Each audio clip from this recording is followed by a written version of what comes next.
Assalamualaikum warahmatullahi wabarakatuh. Perkenalkan, kami dari kelompok 5 akan mempresentasikan tugas kelompok kami, yaitu OMPI atau Organisasi Manajemen Perusahaan Industri dengan UMKM Kopi Kenangan. Di sini ada nama-nama anggota kelompok kami. Yang pertama ada saya, CP131 Askia Kamila. Lalu ada Debbie Arisandi dengan CP144. Lalu ada Fadia Maulida. Dan juga ada Herianto dengan CP148. Baiklah, tanpa saya akan memulainya. Next, kopi kenangan. Bisnis overview-nya adalah Kopi Kenangan, sebuah jaringan kedai kopi yang sedang berkembang pesat di Indonesia, memiliki fokus yang kuat pada penyajian kopi berkualitas tinggi dengan sentuhan lokal. Keberhasilan mereka dalam memenangkan hati konsumen kopi di berbagai kota di Indonesia adalah bukti dari upaya keras mereka untuk memberikan pengalaman kopi yang unik dan memuaskan. Namun perjalanan bisnisnya, Kopi Kenangan juga menghadapi berbagai tantangan yang perlu dipahami secara mendalam. Kopi Kenangan diklaim sebagai perusahaan kopi non-waralaba dengan laju pertumbuhan tercepat di Indonesia. Tak hanya penjualan, jumlah gerainya juga melonjak lantaran Edward Tirtanta, pendiri Kopi Kenangan, bersama kawannya James, memutuskan untuk melakukan strategi ekspansi yang super agresif dalam memperbanyak gerai. Strategi dan inovasi yang dilakukan Edward dan timnya terbukti berhasil membuat Kopi Kenangan menjadi top of mind banyak pecinta kopi susu. Dari 4 outlet yang ada, hanya ada waktu kurang dari 2 tahun. Outlet Kopi Kenangan kini sudah bertambah menjadi 17 dengan penjualan mencapai 1 juta kopi per bulan. Kopi Kenangan dengan komitmen untuk memberikan kualitas terbaik dengan harga yang ramah di kantong telah berhasil memikat hati khalayak dengan bukan hanya merek yang unik dan menu yang menggiurkan, tetapi juga rasa kopi susunya yang tak terlupakan. Rahasia di balik kelezatan kopi mereka adalah penggunaan biji kopi Arabica yang telah disimpan selama 8 tahun. Mereka juga membedakan diri dengan menggunakan bahan baku susu berkualitas premium dari dalam negeri, seperti susu dari Malang dan gula aren. Lalu ada produk Kopi Kenangan. Kopi Kenangan tidak hanya menawarkan kualitas kopi yang luar biasa, tapi juga beragam produk yang memenuhi berbagai kebutuhan konsumennya. Dari outlet-outlet mereka yang tersebar di seluruh Indonesia, pelanggan dapat menemukan berbagai pilihan menu dengan harga berkisar antara Rp18.000 hingga Rp40.000.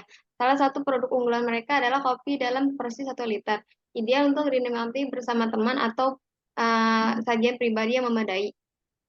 Selain itu, Kopi Kenangan juga menghadirkan kopi dalam bentuk botol yang praktis. Lalu ada market performance Kopi Kenangan.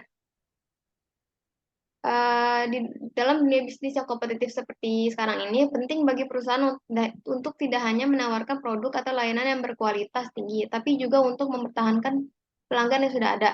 Ini adalah salah satu aspek penting dalam keragaan pasar dan market performance. Kopi Kenangan sebagai salah satu pemain utama di industri kopi Indonesia telah mengadopsi berbagai strategi market performance yang cerdik.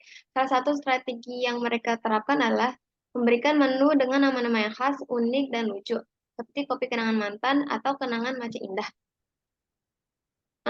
Hal ini memungkinkan pelanggan untuk memilih kopi yang sesuai dengan referensi dan kebutuhan mereka sendiri.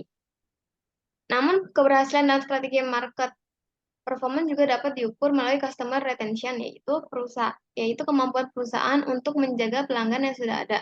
Retensi pelanggan adalah kunci dalam membangun hubungan jangka panjang dengan pelanggan dan mencegah mereka beralih ke pesaing. Studi independen dalam Harvard Business Review bahkan menunjukkan bahwa meningkatkan customer retention rate sebesar 5% dapat meningkatkan profit perusahaan sebanyak 25% hingga 95% sebuah perusahaan yang signifikan.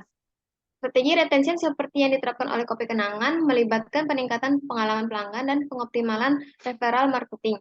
Dengan mempertahankan pelanggan yang puas, perusahaan dapat menghemat biaya pemasaran dan juga memanfaatkan potensi pelanggan yang memiliki nilai seumur hidup yang lebih tinggi. Semua ini adalah bagian dari strategi market performance yang sukses yang telah diterapkan oleh Kopi Kenangan dalam upaya mereka untuk mempertahankan dominasi mereka di pasar kopi Indonesia. Namun untuk memahami posisi mereka di pasar dan merumuskan strategi yang tepat, perusahaan perlu melakukan analisis faktor internal atau IFE dan analisis faktor eksternal EFE. Dari hasil analisis ini, mereka dapat mengembangkan matriks SWOTE, SWOT, dan diagram peluang dan ancaman. Dengan data ini, kopi kenangan dapat merencanakan strategi pertumbuhan yang lebih fokus, meningkatkan daya saing, dan mempersiapkan diri untuk menghadapi perubahan di masa depan. Ini adalah langkah penting untuk mencapai tujuan bisnis yang berkelanjutan dan mempertahankan posisi kuat dalam industri kopi yang kompetitif di Indonesia. Selanjutnya akan dijelaskan pembahasan tentang analisis SWOT, matriks SWOT, IFE, dan uh, EFE oleh teman saya yaitu Debbie. Untuk selanjutnya dipersilakan Debbie. Baiklah, di sini saya akan membahas analisis apa saja yang digunakan dalam penerapan kopi kenangan. Oke, next slide-nya. Alat analisis sebuah bisnis yang pertama itu adalah analisis SWOT. Uh, itu merupakan teknik yang digunakan untuk mengidentifikasi kekuatan, kelemahan, peluang, dan ancaman untuk bisnis atau bahkan proyek tertentu. Meskipun banyak yang digunakan oleh organisasi dari bisnis kecil dan nirlaba hingga perusahaan besar, analisis SWOT juga dapat digunakan untuk tujuan pribadi atau personal. SWOT sendiri diambil dari kata-kata yang pertama itu S, strength atau kekuatan, W atau weakness, kelemahan, O, opportunity, peluang, threat adalah ancaman. Next. Next slide-nya. Lalu di sini ada matriks SWOT. Matriks SWOT sendiri itu adalah alat visual yang digunakan untuk menganalisis faktor-faktor internal dan eksternal yang mempengaruhi sebuah organisasi, proyek, produk, atau individu. Alat ini dapat membantu dalam merumuskan strategi dengan mengidentifikasi kekuatan, kelemahan, peluang, dan ancaman. Oke, matriks SWOT sendiri terdiri dari strategi SO yaitu Strength Opportunity, lalu strategi ST yaitu Strength Threat, lalu strategi WO Weakness Opportunity, lalu strategi WT Weakness dan Threat. Next. Lalu ada matriks Internal Factor Evaluation yaitu alat yang digunakan untuk mengidentifikasi dan mengevaluasi faktor-faktor internal yang merupakan kekuatan dan kelemahan perusahaan yang dianggap penting dalam merancang strategi. EF ini membantu organisasi dalam mengidentifikasi dan menilai kekuatan dan kelemahan internal mereka. Matriks ini sering digunakan sebagai bagian dari analisis SWOT yang lebih luas untuk memahami posisi internal organisasi. Next. Lalu ada matriks external factor evaluation, itu di sisi lain merupakan kebalikan dari faktor internalnya. Itu digunakan untuk mengidentifikasi dan mengevaluasi faktor-faktor eksternal yang mencakup peluang dan ancaman yang mempengaruhi perusahaan atau organisasi. Di sini saya akan berikan langkah-langkah untuk mengidentifikasi atau pembuatan matriks IFE dan EFE. Yang pertama itu identifikasi faktor-faktor yang ada, lalu melakukan penilaian kepada faktor-faktor yang ada, lalu melakukan evaluasi. Setelah itu lakukan hitung total score, lalu buat matriks IFE atau EFE sendiri, lalu interpretasi hasil. Oke. Pembahasan selanjutnya akan dibawakan oleh teman saya, yaitu Faudia Maulida. Oke, next, Fau. Baik, di sini ada implementasi analisis pada kopi kenanga. Implementasi ini mencakup strength atau kekuatan, weakness atau kelemahan, opportunity atau peluang, threat atau ancaman. Strength atau kekuatan terdiri dari yang pertama, kopi kenanga memiliki minat pelanggan yang tinggi dan reputasi yang baik. Yang kedua, kopi kenanga telah memiliki jaringan gerai yang sangat luas, terutama di kota-kota besar seperti Indonesia. Yang ketiga, weakness atau kelemahan terdiri dari yang pertama, bahan baku harga kopi yang dapat berubah-ubah dan bahan baku lainnya bisa terkena musim. Yang kedua, persaingan yang sangat ketat dengan merek kopi lainnya. Untuk selanjutnya, opportunity atau peluang. Yang pertama, peluang untuk memperluas layanan delivery dan online ordering. Yang kedua, Kopi Kenanga menawarkan lebih banyak jenis kopi premium. Dan yang terakhir, atau threat atau ancaman, yang terdiri dari kenaikan harga bahan baku. Baik, di sini untuk faktor internalnya, yang pertama ada kekuatan atau strength, terdiri dari kualitas kopi yang tinggi dengan signifikan 3, bobot 0,19, rating 5,00, bobot dikali rating yaitu 0,95. Selanjutnya, lokasi strategis dengan signifikansi 3, bobot 0,19, dengan rating 5,00, bobot dikali rating 0,95. Selanjutnya, pelayanan yang baik dengan signifikansi 3, bobot 0,19, rating 4,00, dengan bobot dikali rating 0,76. Yang kedua ada weakness atau kelemahan. Weakness atau kelemahan ini terdiri dari yang pertama ketergantungan pada supply tertentu dengan signifikansi 2, bobot 0,13 dengan rating 3,00, bobot dikali rating 0,39. Yang kedua, biaya operasional yang tinggi dengan signifikansi 2, bobot 0,13 dengan rating 2,00, dengan bobot dikali rating 0,26. Yang ketiga, keterbatasan promosi dengan signifikansi 2,6, bobot 0,17 dengan rating 2,00, dengan bobot dikali rating 0,34. Dari jumlah keseluruhan antara kekuatan dan kelemahan ini signifikansi 15,6, bobot 1,00, rating 21, bobot dikali rating 3,65. Untuk selanjutnya ada faktor eksternal. Faktor eksternal ini terdiri dari peluang dan ancaman. Peluang terdiri dari yang pertama pertumbuhan industri kopi dengan signifikansi 3, bobot 0,19, rating 5,00, bobot dikali rating 0,95. Yang kedua ada ekspansi dengan signifikansi 3, bobot 0,19 dengan rating 5,00, bobot dikali rating 0,95. Yang ketiga ada ekspansi lokasi dengan signifikansi 3, bobot 0,19 dengan rating 5,00, bobot dikali rating 0,95. Untuk selanjutnya ada ancaman atau threats. Ancaman atau threats ini terdiri dari yang pertama fluktuasi harga kopi dengan signifikansi 2, bobot 0,13 dengan rating 3,00, bobot dikali rating 0,39. Yang kedua, persaingan lokal yang ketat dengan signifikansi 2, bobot 0,13 dengan rating 3,00, bobot dikali rating 0,39.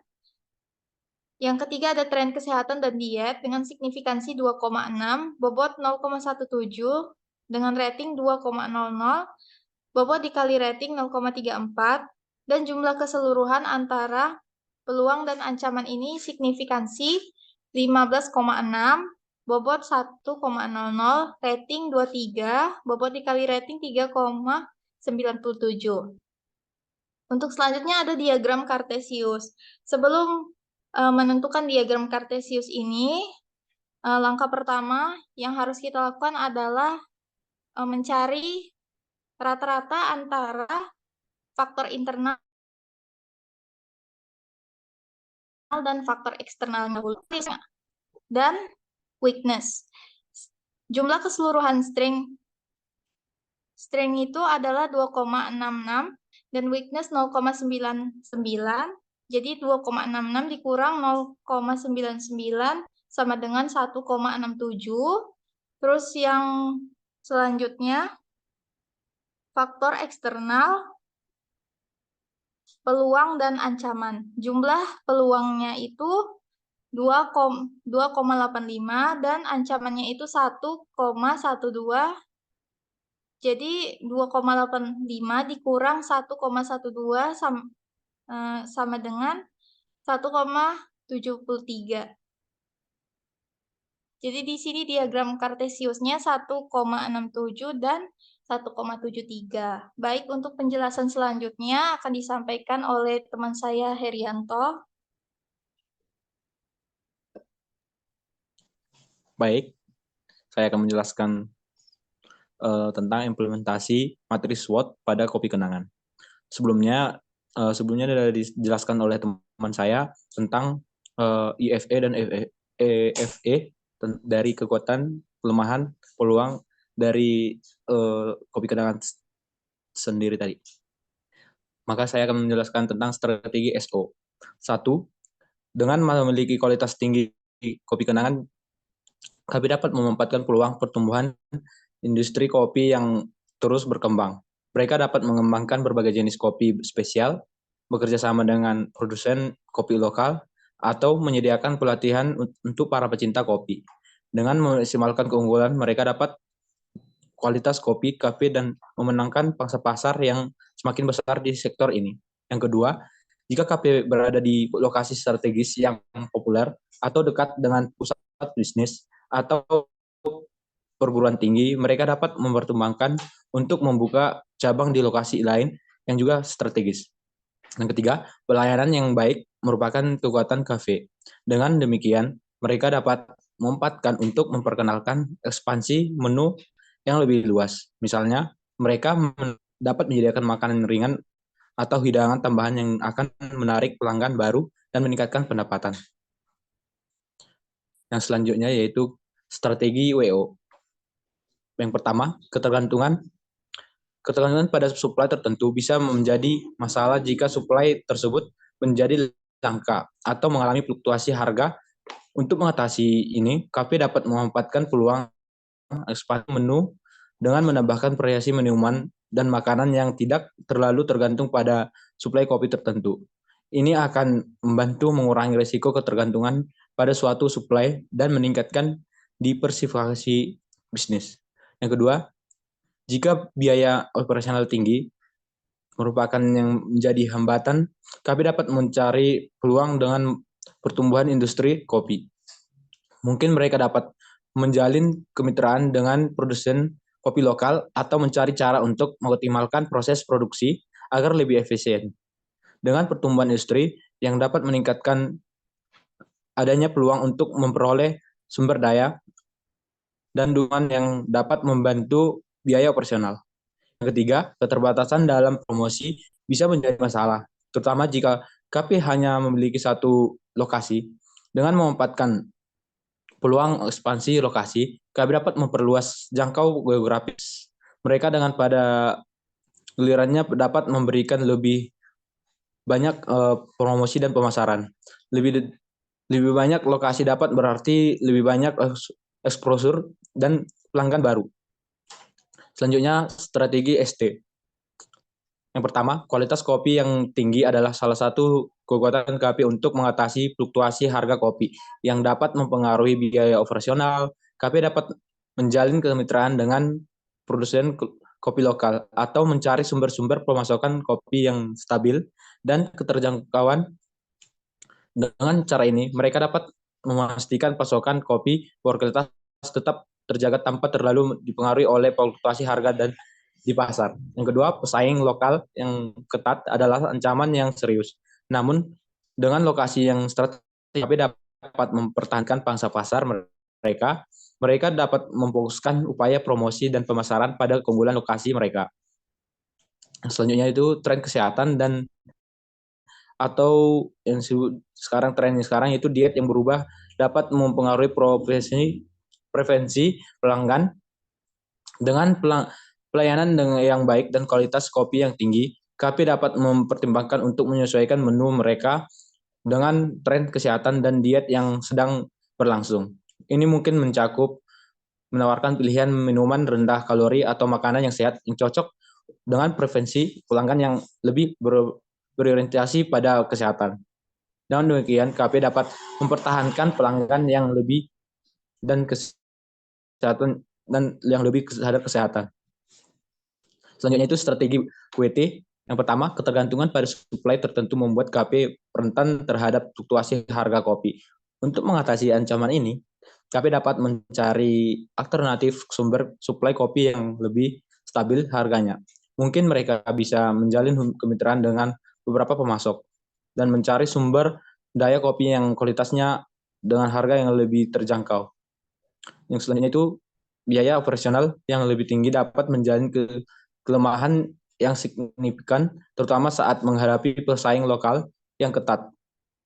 KP perlu melakukan evaluasi mendalam terhadap biaya-biaya mereka dan mencari cara untuk mengulangi tanpa mengorbankan kualitas produk atau layanan. Ini dapat mencakup efisiensi dalam penggunaan bahan baku, pengendalian biaya dan tenaga kerja, atau pencarian peluang penghematan lainnya. Yang ketiga, salah satu cara untuk mengatasi keterbatasan promosi adalah dengan mengikuti tren kesehatan dan diet yang sedang berlangsung. KP dapat menyesuaikan menu mereka untuk mencakup opsi minuman dan makanan yang lebih sehat sesuai dengan tren tersebut. Kesimpulan dari kelompok kami yaitu berdasarkan analisis SWOT terhadap kopi kenangan dapat disimpulkan sebagai berikut, yaitu kelebihan atau strength. Kopi kenangan memiliki beberapa kelebihan, yaitu memiliki kualitas kopi yang baik, memiliki rasa dan aroma yang khas, dan lokasi strategis. Hal ini membuat kopi kenangan dapat bersaing di pasar kopi yang sangat kompetitif. Sedangkan kelemahannya sendiri yaitu kopi kenangan memiliki beberapa kelemahan, yaitu kekurangnya inovasi dalam menyajikan kopi, kurangnya variasi menu, kurangnya promosi secara online. Hal ini perlu diperbaiki agar kopi kenangan dapat mempertahankan pangsa pasar. Selanjutnya itu peluang. Terdapat beberapa peluang yang dapat dimanfaatkan oleh kopi kenangan, yaitu meningkatkan promosi secara online, membuka cabang di daerah potensial, menambah variasi menu. Hal ini dapat membantu kopi kenangan meningkatkan jumlah pelanggan dan pendapatan. Yang terakhir, ancaman. Terdapat beberapa ancaman yang dapat mempengaruhi bisnis kopi kenangan. Di antara pesaing yang ketat di industri kopi, adanya dampak COVID-19, dan pertumbuhan ekonomi yang dapat mempengaruhi daya beli konsumen. Hal ini perlu diwaspadai dan diatasi dengan strategi yang tepat agar kopi kenangan dapat bertahan dan berkembang. Sedangkan saran dari kelompok kami untuk kopi kenangan yaitu dapat diberikan untuk kopi kenangan adalah meningkatkan inovasi dalam penyajian kopi, menambah variasi menu, dan memperkuat promosi secara online. Selain itu, kopi kenangan juga perlu menghadapi pesaing di industri kopi dengan melakukan riset terhadap produk-produk kopi yang diminati oleh konsumen untuk terus meningkatkan kualitas dan kepuasan pelanggan. Di samping itu, kopi kenangan perlu memperhitungkan dampak pandemi COVID-19 dan melakukan adaptasi ke keadaan yang lainnya. Misalnya dengan memberikan pelayanan. Banyak juga sekarang jenis kopi yang beredar. Jadi kopi kenangan juga harus kami memberikan saran untuk mengikuti brand masyarakat sekarang. Karena banyak juga pelanggan yang lebih suka dengan brand dibandingkan cita rasanya yang ditawarkan. Sekian dari presentasi dari kelompok kami. Apabila ada tutur kata yang tidak berkenan di hati, mohon dimaafkan. Akhir kata, kami ucapkan terima kasih.